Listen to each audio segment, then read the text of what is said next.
Jueces y magistrados federales se preparan para armonizar los nuevos conceptos y roles del sistema penal acusatorio con los derechos humanos y el juicio de amparo. En el programa de hoy hablaremos sobre el desarrollo y las conclusiones del Congreso Nacional, nuevo sistema de justicia penal desde la óptica del juicio de amparo. Soy Verónica González, comenzamos.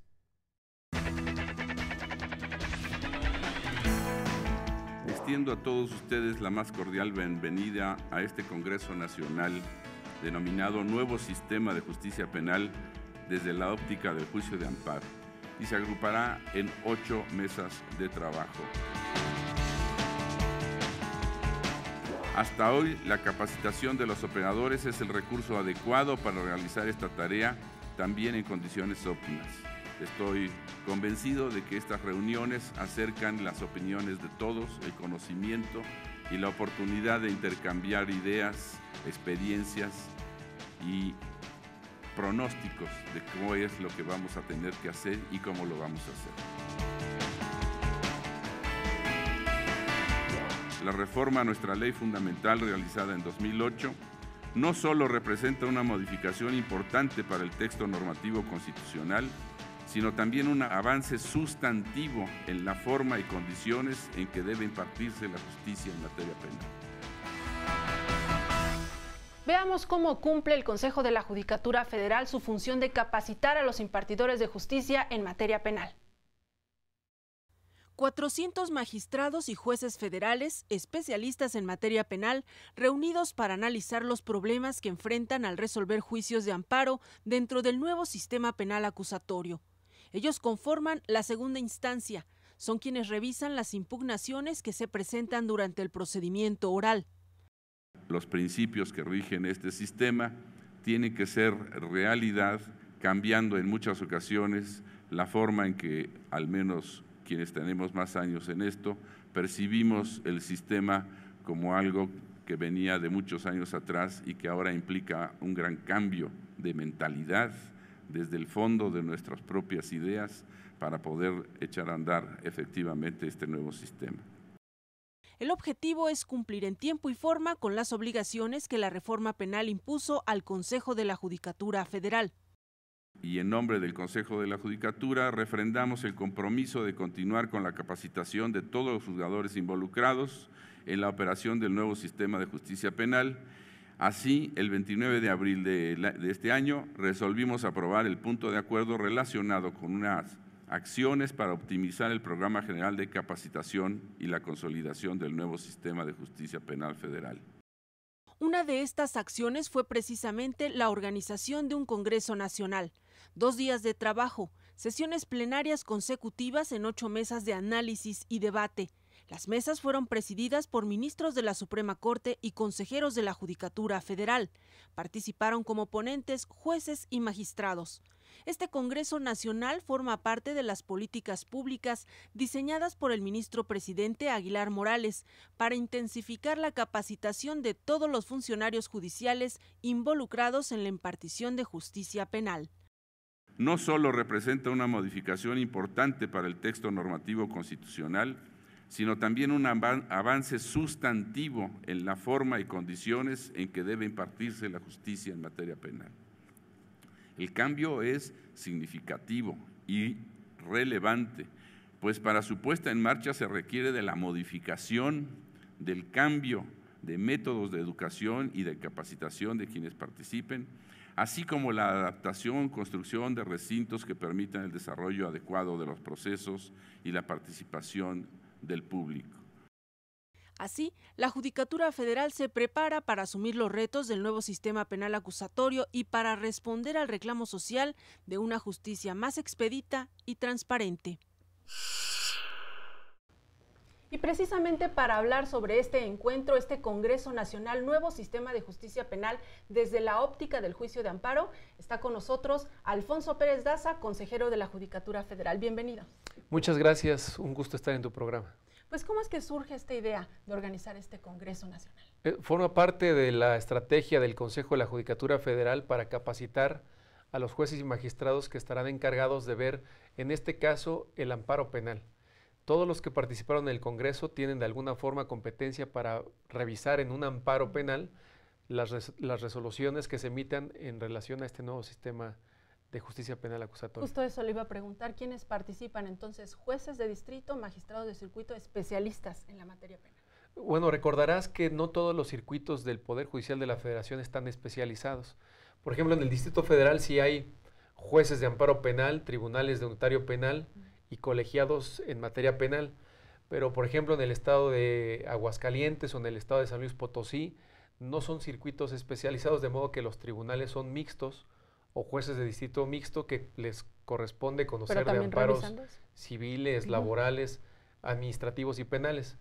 De modo que a ellos también se les convocó. En total, más o menos, ¿cuántos fueron? Más de 500 titulares. ¿Cuál fue la dinámica de estas mesas de trabajo? Aquí lo que se estableció fue un método socrático de contradicción en el que se presentaron dos posturas completamente contradictorias a efecto de poder tener un método más didáctico de ver cuál es la discusión que se puede plantear en la interpretación de algún tema y poder de mejor forma tomar una postura de cómo se resolvería ese planteamiento. ¿Cuáles objetivos fueron los que se plantearon? Le pregunto esto porque, bueno, hemos venido viendo desde 2008 esta capacitación, pero este congreso, ¿qué situación estaban ustedes observando desde el Consejo para organizar este congreso? Bueno, ya como sabes, algunos estados de la República ya están en operación del nuevo sistema de justicia penal. Se ha hecho de forma gradual por estados. La Cámara de Diputados hace la declaratoria de inicio del Código Nacional de Procedimientos Penales y ahí empieza ya a aplicarse en materia federal este nuevo sistema, este nuevo procedimiento. Y lo que hemos visto en la aplicación de esta nueva ley es que los nuevos operadores se han dado cuenta de que es muy importante armonizar el Código Nacional de Procesos Penales, pero también desde la perspectiva del amparo penal, porque ya la nueva regulación muchas veces puede presentar algunas contradicciones con el juicio de amparo y de lo que se trata es de armonizarlo. Vamos a ver, seleccionamos algunos fragmentos de lo que fue la primera mesa de trabajo bajo el tema escritura y motivación de las resoluciones judiciales. Lo invito a que lo veamos y regresamos para comentar este primer tema. Muy bien. Vamos a verlo.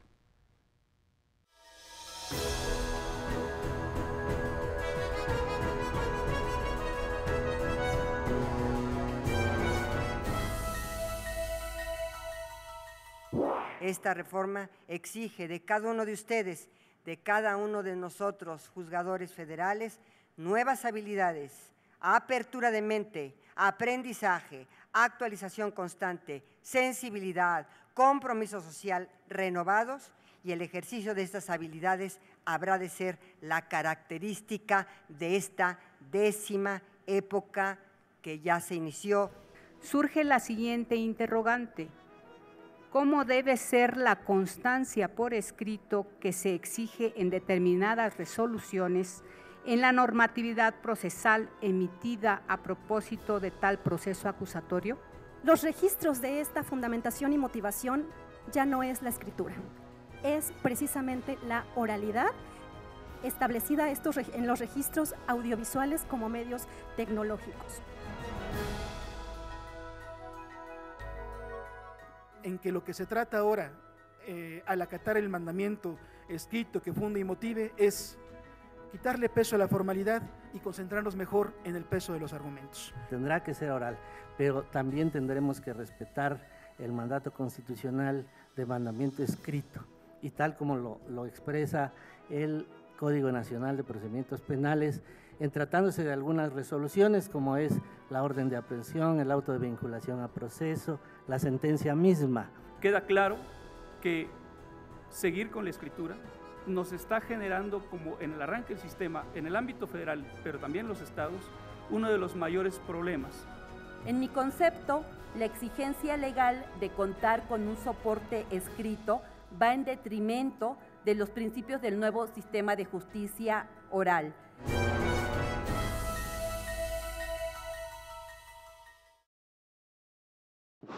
Bueno, pues ahí pudimos ver cómo se fue dando este trabajo, este debate entre los impartidores de justicia. Antes de que toquemos el tema, explíquenos muy brevemente qué debemos entender cuando hablamos de motivación y fundamentación de resoluciones judiciales.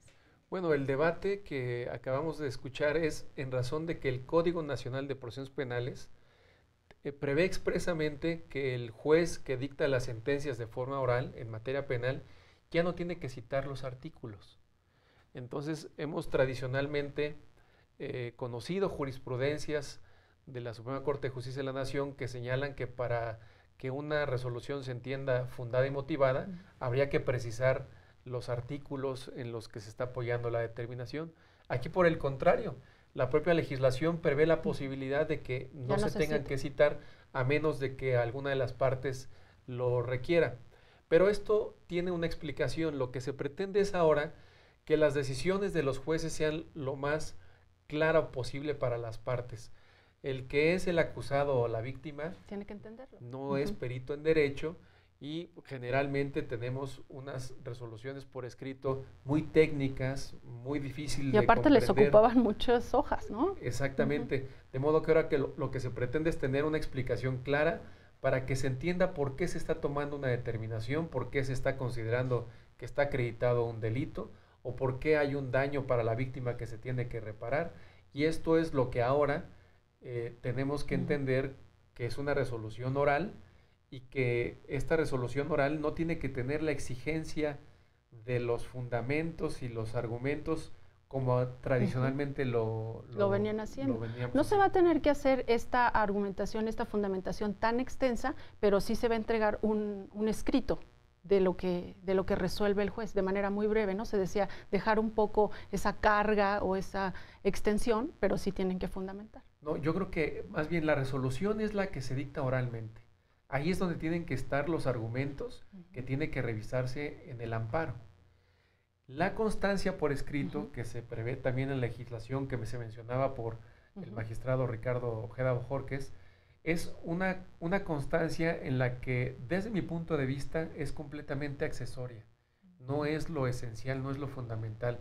La decisión ya se tomó en el momento en que se dictó la sentencia oralmente y a partir de ese momento es cuando se tiene que ejecutar la misma. Surte efectos jurídicos desde que se dictó oralmente y esa es la que yo pienso que se tiene que revisar a la luz del amparo. Bien, pues eso en cuanto al tema de la Mesa 1. Vamos a ver ahora la participación de jueces y magistrados federales en los trabajos de la Mesa 2, que se tituló Principios de Inmediación, Duplicidad del Plazo Constitucional y Vinculación a Proceso. Vamos a verla y regresamos con más comentarios.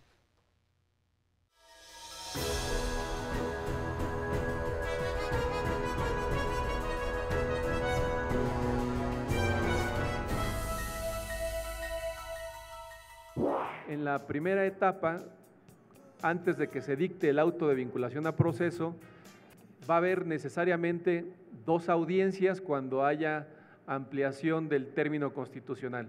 La audiencia donde el imputado solicita esa ampliación y la audiencia dentro de las 72 horas donde se resuelve la situación jurídica. Se trata de 2 días distintos. El juez de control que determinará la vinculación a proceso, si este es diverso de aquel ante quien se formuló la imputación, resulta que el primero no observó por sí mismo en qué consistió la intervención de las partes, ni cómo se introdujeron los datos de prueba, ni pudo percibir a través de los sentidos la forma en que se rindió la declaración preparatoria. El juez que va a dictar el auto de vinculación a proceso es diferente a aquel que conoció de la formulación de la imputación y si esto atenta contra el principio de mediación. Hay que tomar en cuenta que especialmente las cuestiones de imposibilidad deben ser objetivas. Yo no quiero traer aquí a la mesa algo objetivo, sino algo insuperable. Vámonos a lo más drástico que puede suceder en una cuestión así. Un juez que dicta la vinculación a proceso puede ser diferente a aquel que conoció de la formulación de la imputación. No solamente puede, es necesario e indispensable. Segundo, el principio de inmediación ayuda el principio de contradicción ayuda al de inmediación para que se reproduzca todo aquí. Y tercero, esto no vulnera derechos fundamentales. Invariablemente está violentando este principio y el derecho de defensa. La oralidad no es una característica únicamente del juicio, sino de todo el proceso en general, incluidas las etapas preparatorias del juicio. El principio de inmediación halla su plenitud en la audiencia del juicio. Exigirlo de tal manera en etapas previas sería desconocer las vicisitudes que se presentan en el propio proceso. Estimamos que cuando un juez es distinto al otro que vincula el proceso, se viola el principio de inmediación. Cada uno de ellos va a responder conforme a la naturaleza de la actuación o del procedimiento de que se trate. Que sea un juez quien reciba, quien conozca las pruebas y decida, eso es perfectamente válido para el juicio oral, para la audiencia oral, para el juicio. El juez que recepciona pruebas es el que va a decidir, es el juez resolutor. Pero en etapas preparatorias o preliminares, los jueces, por eso se llaman así, de control, son preparadores.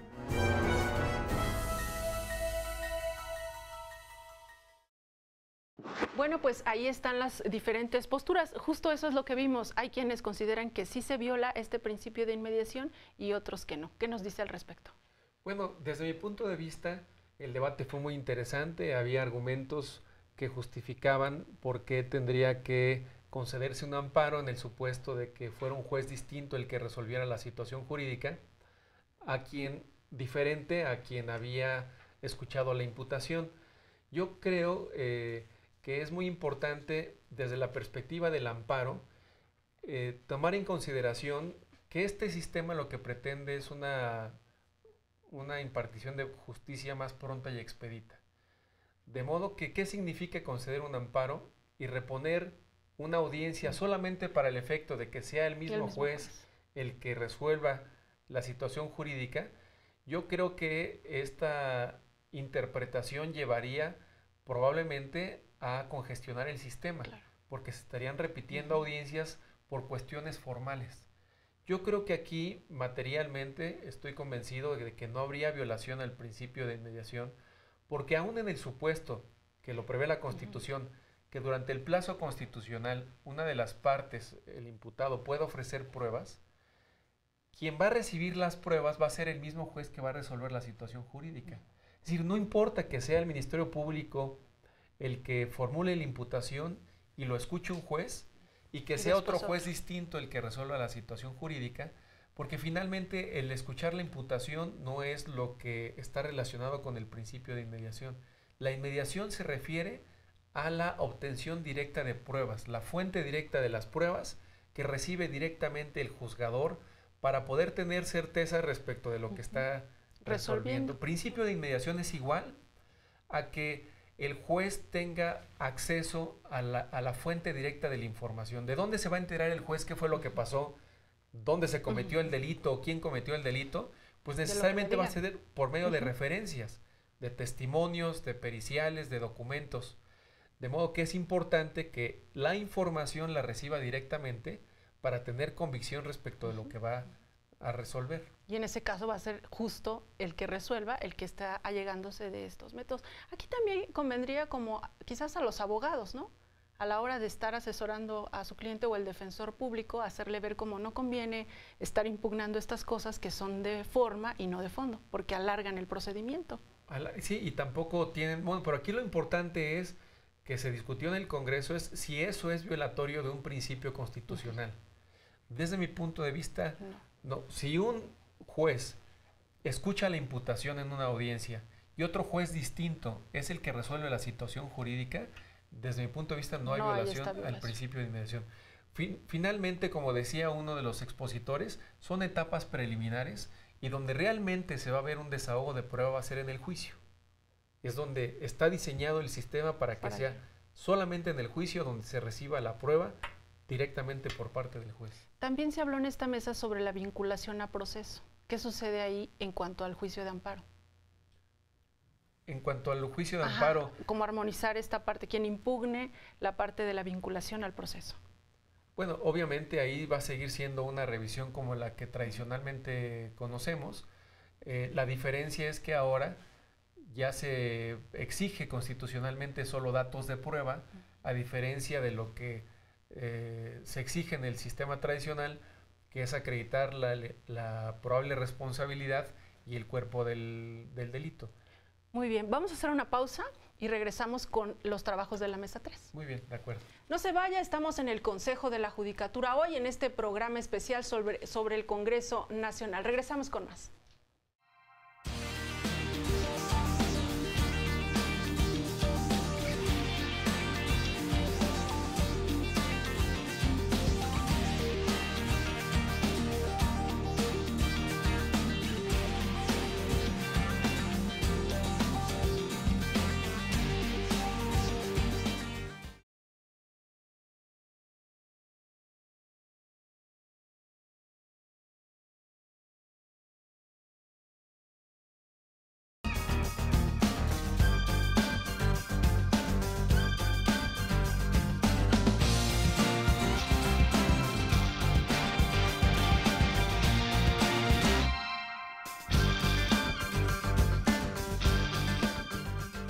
Ya estamos de regreso, seguimos conversando con el consejero de la Judicatura Federal, Alfonso Pérez Daza, sobre esta capacitación que están recibiendo jueces y magistrados federales en materia de este nuevo sistema de justicia penal. Lo vamos a invitar a ver la mesa número 3, así un parte de lo que se dijo ahí, y regresamos para comentar el tema.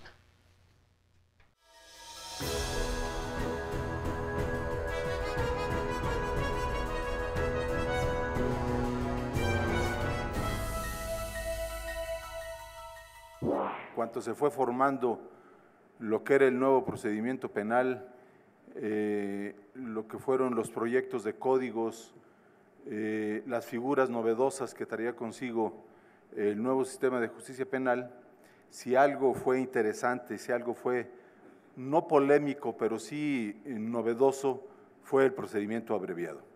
En aquel tiempo se hablaba, los muy ortodoxos estaban muy en contra porque decían que era una justicia negociada, otros al contrario decían que era una gran evolución procedimental y una gran evolución a la cultura del derecho en nuestro país.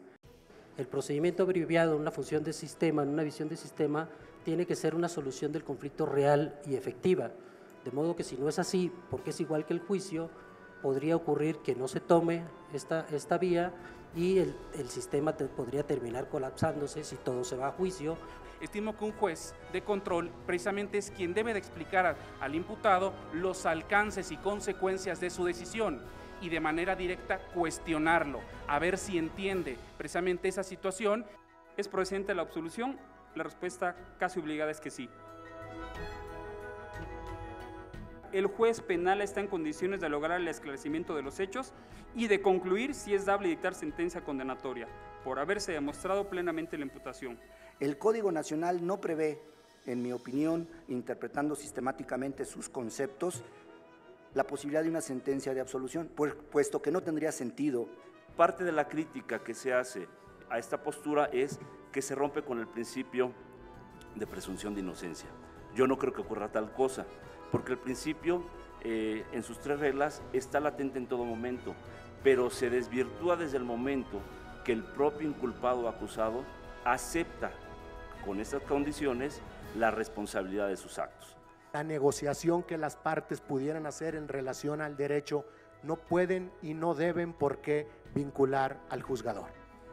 Si esto es así, que me parece a mí que así es, cobra sentido que exista esta verificación inicial y que a su vez exista la posibilidad de un fallo y de una condena si aceptamos que lo que puede ser objeto de absolución serán las cuestiones de derecho.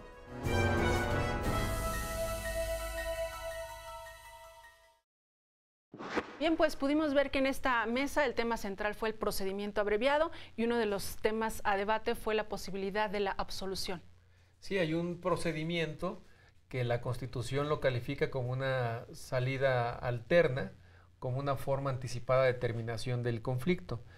Y si es una forma anticipada, antes de irse a juicio, si se puede acabar el conflicto, la pregunta es si en esta etapa va a haber la posibilidad de que se absuelva al imputado.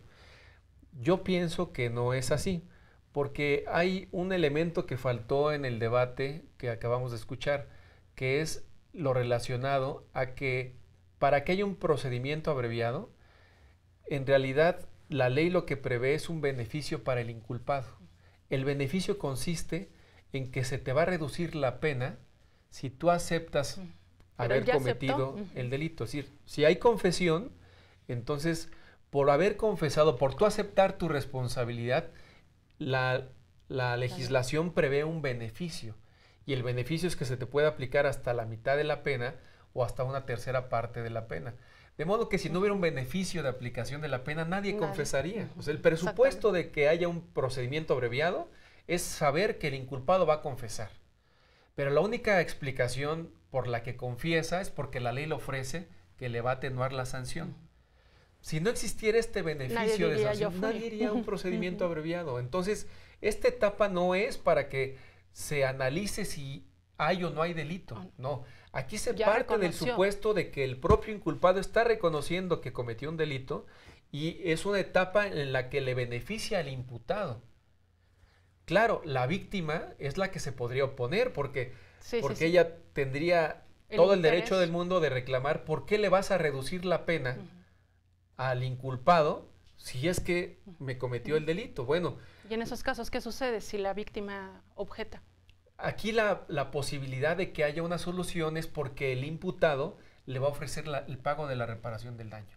Todos van a quedar conformes, digamos. Exactamente. Si no hay pago de la reparación del daño, tampoco puede haber un procedimiento abreviado. Muy bien, pasemos al tema de la mesa 4. Ahí se habló sobre efectos de la infracción a la oralidad. Igual vamos a ver qué fue lo que se dijo en esa mesa y regresamos para comentarlo. Veamos.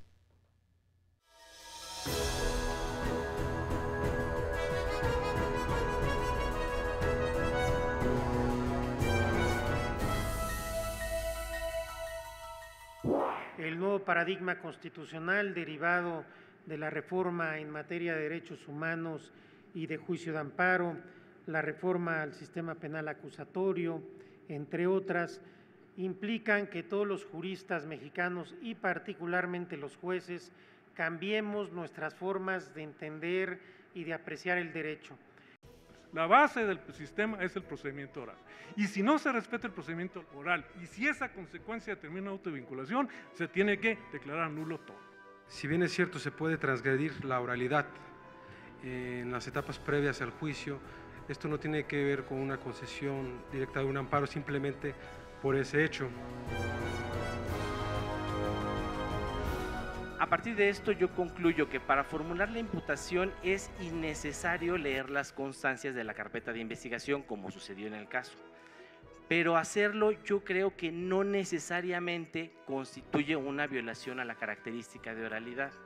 En un primer momento dice que el juez debe propiciar la abstención de lectura de documentos completos y hace el señalamiento cuando esto demuestre que hay una falta de argumentación y un desconocimiento del asunto. En otra parte dice que sí se puede leer registros, pero únicamente para el apoyo de memoria o para superar contradicciones.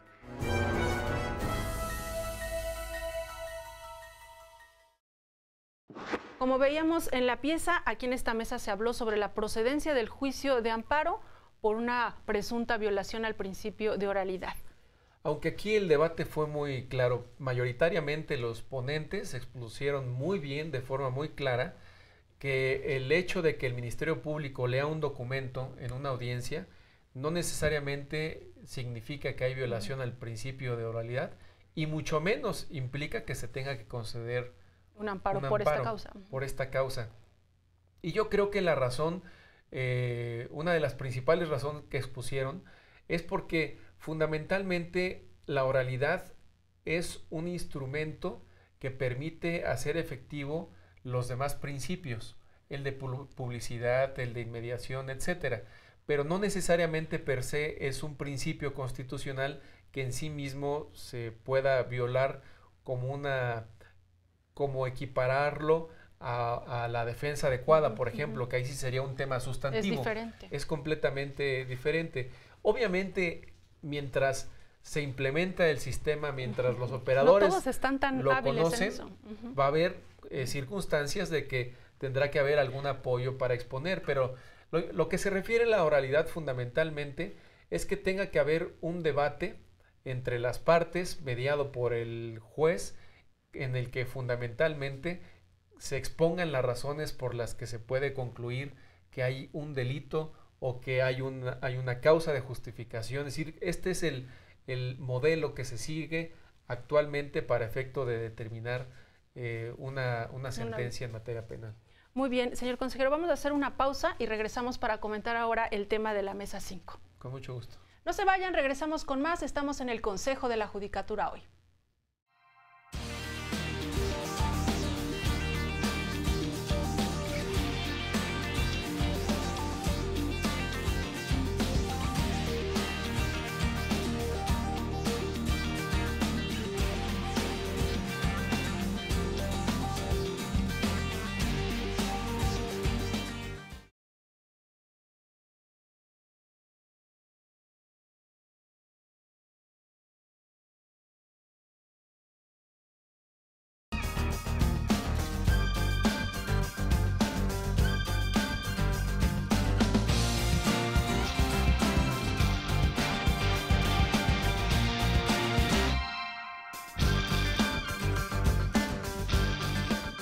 Estamos de regreso y seguimos en esta charla con el consejero Alfonso Pérez Daza sobre este Congreso Nacional para dar capacitación a jueces y magistrados federales en materia penal. Vamos a ver los trabajos de la Mesa 5 en la que se habló sobre la teoría del caso y si está obligada la defensa a formularla en la audiencia inicial. Vamos a ver.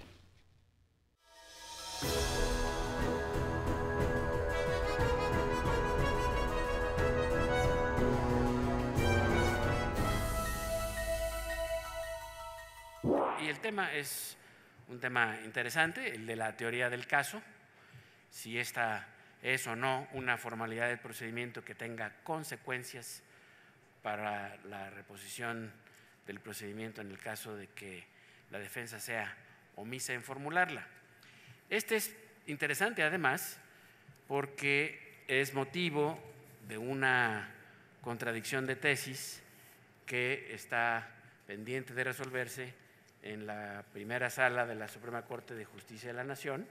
La teoría del caso no es nada más el planteamiento de los hechos, la prueba y el derecho aplicable, sino la experiencia me ha dicho que es la versión de los hechos desde la perspectiva de las partes, con las pruebas correspondientes y el derecho que ellos estiman aplicable. La teoría del caso es la estrategia de cada una de las partes por medio del cual pretenden conseguir sus pretensiones de defensa o acusación, según sea el caso, en el que deberán de apoyarse en aspectos de derecho sustantivo y adjetivo, que tendrá como finalidad obtener los mejores argumentos que serán expuestos en la audiencia respectiva. Desde mi punto de vista, adelanto mi conclusión, no es necesario, no es obligatorio, no es una formalidad. Bueno, ni en la Constitución, ni, incluso tampoco a nivel de la Convención Americana, ni algún otro tratado. Legislación secundaria tampoco nos establece, es decir, Código Nacional de Procedimientos Penales, la Ley de Amparo. En ninguna de estas normas nos establecen en sí el concepto de teoría del caso. La presunción de inocencia y el derecho a la no autoincriminación van de la mano, de tal forma que el acusado tiene derecho a una adecuada defensa.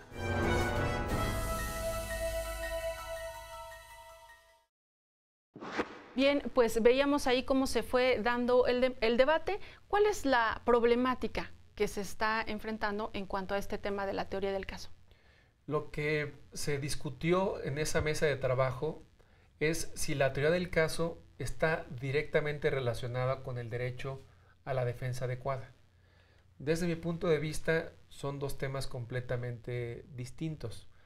No necesariamente la teoría del caso tiene que ver con una buena defensa. ¿Qué es la teoría del caso? En otras palabras, como se expuso en las ponencias que acabamos de escuchar, es una estrategia de litigación, es una forma en la que se va a argumentar y a presentar el caso, ya sea para acusar por parte del Ministerio Público o la defensa para decir que no hay delito. Es una forma de presentar sus argumentos, es una argumentación. Si hay mala argumentación o buena argumentación, no necesariamente tiene que calificarse como que hay una buena defensa o una mala defensa. Porque tal vez podemos estar presentes de un caso en el que claramente no es delito. Entonces, independientemente de que el abogado lo exponga muy mal, el juez puede llegar a la conclusión de que no hay delito y absolver. Viceversa, puede ser una muy buena presentación del Ministerio Público, argumentó excelentemente bien para convencer, pero resulta que las pruebas no existen para llegar a esa conclusión. Entonces, la argumentación no necesariamente está vinculado a la defensa adecuada. De modo que si el planteamiento de la discusión en las mesas fue, si el defensor no plantea muy bien la teoría del caso, ¿se tendrá que conceder el amparo? Yo pienso que no sería correcto conceder el amparo, porque ¿qué efecto tendría? ¿Qué sucedería? ¿Qué sucedería? ¿Se tendría que reponer el procedimiento? Y podrían volver a exponer de la misma manera su teoría del caso. Cuando el tema es de fondo.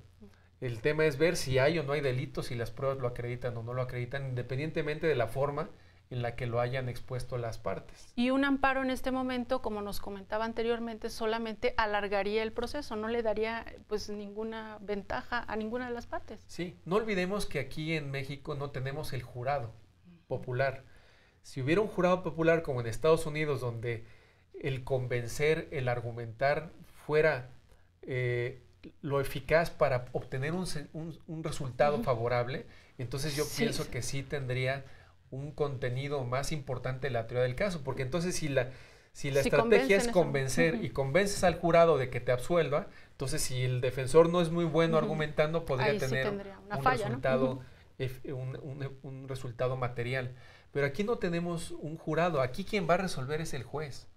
De modo que el juez es un perito, un experto en derecho, que ya tuvo a la vista las evidencias, las pruebas, y que no es contundente o materialmente eficaz el que haya una excelente argumentación por parte del defensor. El juez lo va a advertir y va a resolver en función de las pruebas que haya. Bien, vamos a pasar al tema de la mesa 6, los alcances del recurso de apelación contra sentencias respecto de la valoración de pruebas. Vamos a ver lo que sucedió en esa mesa.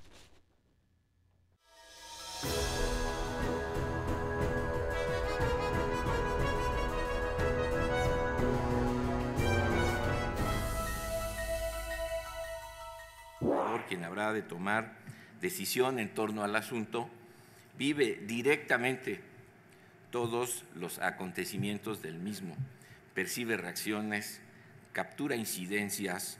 En general, se convence del valor de cada una de las pruebas. Al remitir el Código de Procedimientos Penales del Estado de Chihuahua a los tratados internacionales en materia de derechos humanos en el artículo 2, se emitieron dos criterios, el 160-248 y 160-249, en el sentido de que se deberían aplicar los derechos humanos previstos en los mismos en beneficio de las partes. La Corte Interamericana de Derechos Humanos, al interpretar la Convención en el artículo 8, refirió que los Estados parte deben de tener un recurso de impugnación pleno o completo.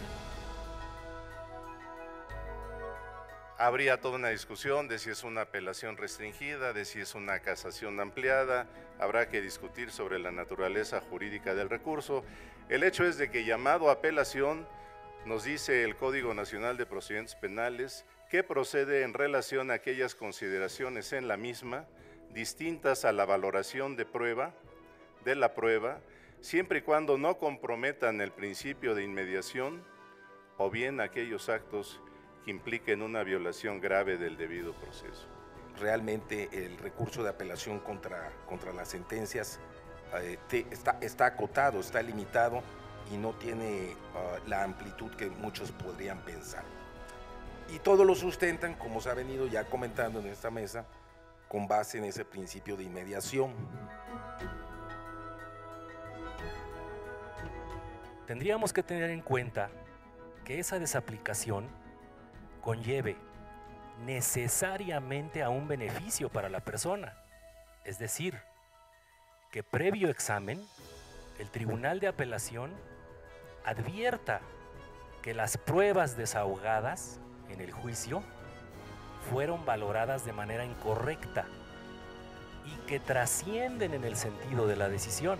La sentencia puede recurrirse en relación con consideraciones distintas a la valoración de la prueba, siempre y cuando no se comprometa el principio de inmediación.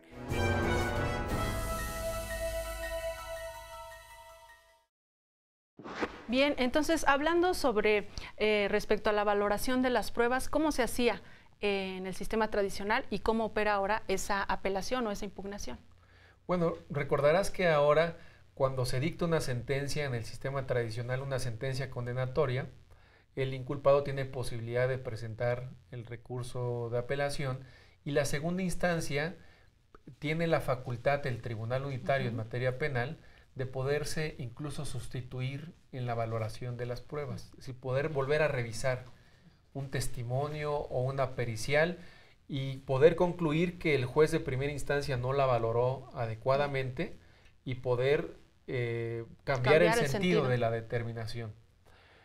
Congruente con el nuevo sistema, si lo que estamos diciendo ahora es que el único facultado para recibir la prueba es el juez, la inmediación, el principio de inmediación, y él es el que está viviendo las reacciones del testigo, la forma en la que lo expresa, lo que sucedió en la audiencia. ¿Qué va a pasar cuando hay una apelación donde no se va a repetir la audiencia? Donde el tribunal de alzada no va a recibir directamente la prueba, donde lo que va a tener a su alcance es un video. Entonces el debate fue en el sentido de si, como lo establece actualmente la ley, tiene que ser una apelación restringida solamente a cuestiones de derecho. Por ejemplo, que te aleguen en una apelación que el delito estaba prescrito. Es una cuestión de derecho, procede la segunda instancia y el juez de segunda instancia en el nuevo sistema acusatorio puede resolver que estaba prescrito el delito y por lo tanto anular la sentencia condenatoria. Si se establece, por ejemplo, un tema de una excluyente de responsabilidad, puede analizarla el tribunal de alzada porque son cuestiones de derecho. ¿En qué casos no? En la cuestión de lo que ya tuvo por probado el juez. Si ya tuvo por probado el juez que hay un testigo que señaló que vio a las 3 de la tarde al inculpado ahí, ese hecho ya no es debatible, según lo que establece la nueva legislación. Entonces, en el debate es si este recurso que actualmente prevé el Código Nacional de Procesos Penales es violatorio de derechos humanos por no constituir verdaderamente un recurso que sea completo. A decir de uno de los magistrados decía que no, que era conforme a todo el sistema interamericano de derechos humanos, y otros que concluían que sí. Lo que es cierto es que en el sistema tradicional, déjame darte el ejemplo de que qué pasa cuando hay una sentencia condenatoria. Viene el recurso de apelación, y el recurso de apelación puede ser para efectos de fundamentación y motivación, y eso lo que implica es que se vuelva a dictar una segunda sentencia. Y contra esta segunda sentencia, después procede el amparo directo. Y el amparo directo puede proceder un amparo para efectos, que significa que vuelvan a dictar otra resolución. De modo que tenemos una incertidumbre jurídica. En un caso puede tardar hasta 5 años sin que sepamos qué pasó en definitiva. Y lo que prevé este nuevo sistema en apelación es que ya haya temas acabados. Y que no duren tanto los procedimientos, 5 años, y durante este tiempo puede ser que el imputado haya estado en prisión, por ejemplo, en el sistema tradicional. Sí, de acuerdo. Pero a la inversa, desde la perspectiva de la víctima, recordaremos que la víctima lo que le interesa también es que ya haya una sentencia definitiva. Estamos viendo los activistas mexicanos, a Alejandro Martí o a la señora Wallace, que tienen procesos desde hace más de 8 años y resulta que todavía siguen en juicio o en trámite o en apelaciones los asuntos. Esto es verdaderamente lo que yo pienso que se tiene que acabar en el sistema jurídico penal mexicano. Y que no se abuse de este recurso del amparo. Bien, pues vamos a hacer una pausa, la última del programa. Regresamos con la mesa 7 y la mesa 8 para concluir. Regresamos entonces en un momento, volvemos con más.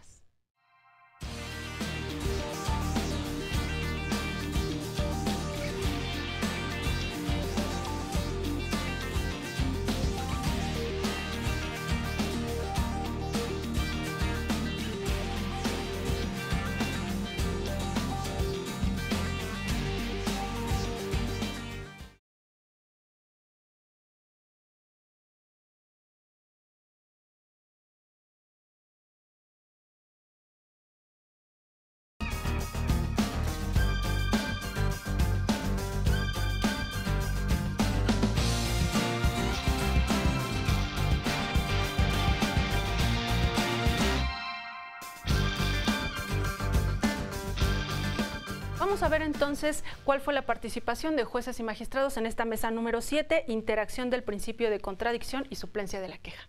Vamos a ver.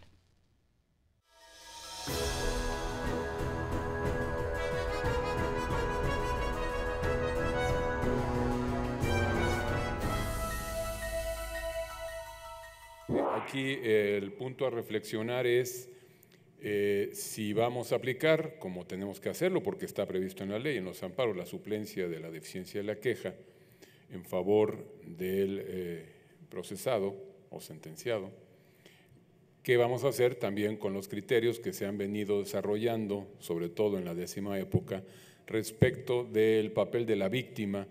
Que aquí sí existe una limitante, tanto para el Tribunal de Alzada como para los órganos de amparo. La suplencia de la queja no tiene el alcance de subsanar errores o deficiencias de la defensa técnica que evidentemente tiene participación en el proceso. Tanto el principio de contradicción como la institución de la suplencia de la queja deficiente tienden a proteger ampliamente, apartándose de formulismos, los valores e intereses humanos de más alta jerarquía.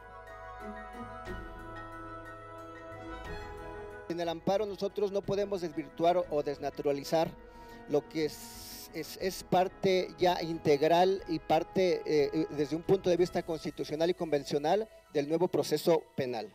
Me parece que no hay una diferencia irreconciliable, me parece más bien que se complementan. Esa suplencia de la queja es la que es incompatible con el sistema acusatorio.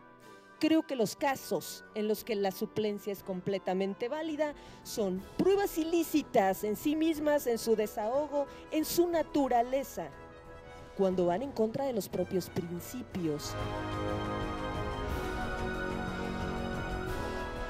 Si a propósito de la suplencia de la queja ventilamos esos argumentos que debieron de plantearse en igualdad de condiciones en alguna de las etapas del juicio oral, pues estaríamos erosionando estos principios.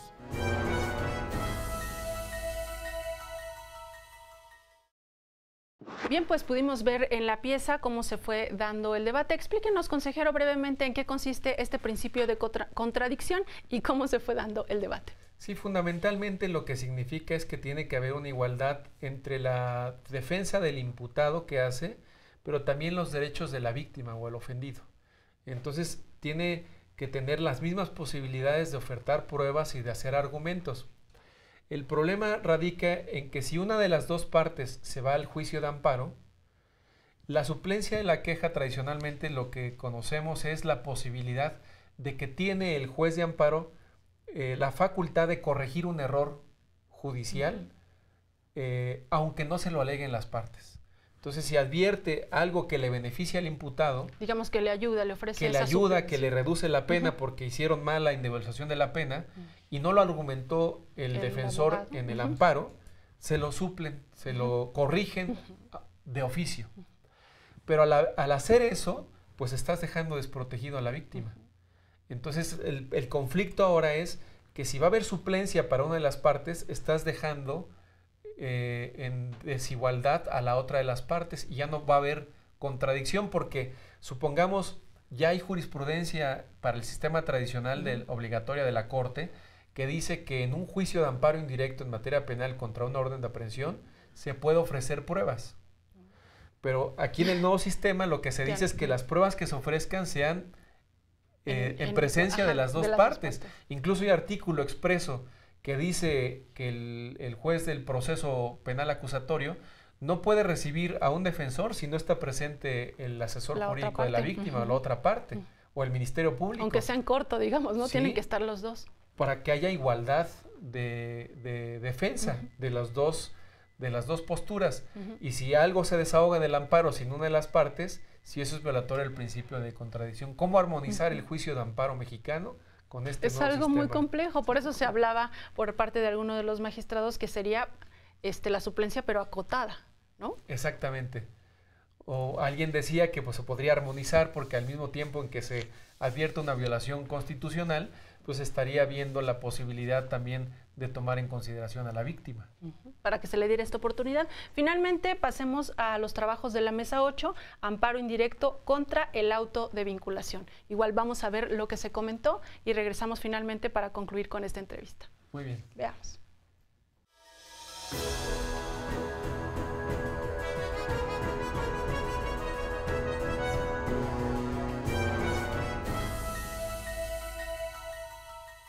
Si no se está manejando una violación a un derecho sustantivo en este auto de vinculación a proceso, yo sería de la opinión también de que ¿por qué vamos a hablar de una procedencia de suspensión? ¿Para suspender qué? ¿El procedimiento? Pues eso es de orden público, no podríamos hacerlo.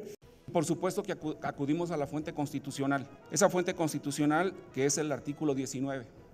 Nos dice, para que vincules debes tener datos que acrediten un hecho que está señalado como delito y que la persona lo cometió o participó en su ejecución. El amparo no debe ser un instrumento que a través de la suspensión privilegie el hecho de que las partes presenten juicios de amparo y logren a través de la suspensión pues detener y obstaculizar el funcionamiento del sistema. El funcionamiento del sistema lo que busca es ser ágil, lo que busca es lograr resoluciones prontas. El auto de vinculación a proceso por sí solo no implica de manera directa una afectación a la libertad personal de los imputados. No podemos establecer que la suspensión del acto reclamado tenga el efecto de dejar a disposición del juez de amparo en cuanto a la libertad del imputado. ¿Por qué? Porque el juez de control quedaría sin posibilidad de pronunciarse sobre todos estos aspectos. Yo ya cuestionaría si realmente el amparo procedería contra un auto de vinculación, pero más todavía cuestiono que todavía se establezca que contra el auto de vinculación a proceso pueda proceder la suspensión. Reitero, ello en virtud de que basta con que leamos con detenimiento la ley de amparo para establecer que la misma reconoce que el auto de vinculación a proceso no trae como consecuencia la afectación directa a la libertad de la persona. Debemos desterrar, y uso esta palabra en el sentido de dejar atrás cualquier uso o costumbre, eso quiere decir desterrar. Y debemos desterrar en ese sentido todos los criterios que hasta ahora han estado vigentes para analizar la constitucionalidad, la legalidad del auto de formal prisión. La naturaleza de ambas resoluciones es, como lo he dicho, absolutamente distinta, sus efectos son distintos y sobre todo, quiero insistir en este tema, cuando se dicta el auto de vinculación a proceso y se abre esta nueva etapa de investigación, el imputado no está obligado, como lo está ahora, a desplegar actos de defensa.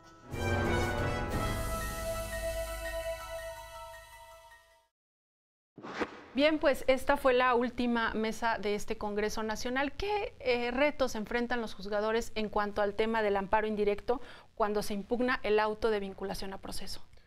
Concretamente, lo que se discutió en esa mesa de trabajo es cuáles son los efectos del amparo indirecto contra un auto de vinculación a proceso. Si los efectos tienen la posibilidad de suspender el procedimiento o si solamente va a ser un efecto para que esté a disposición del juez de amparo el procedimiento o si no tendría que proceder la suspensión por no tener ningún efecto material que suspender. Eso es prácticamente lo que se señalaba. Lo que sí es cierto es que el auto de vinculación a proceso tendría que tener una diferenciación.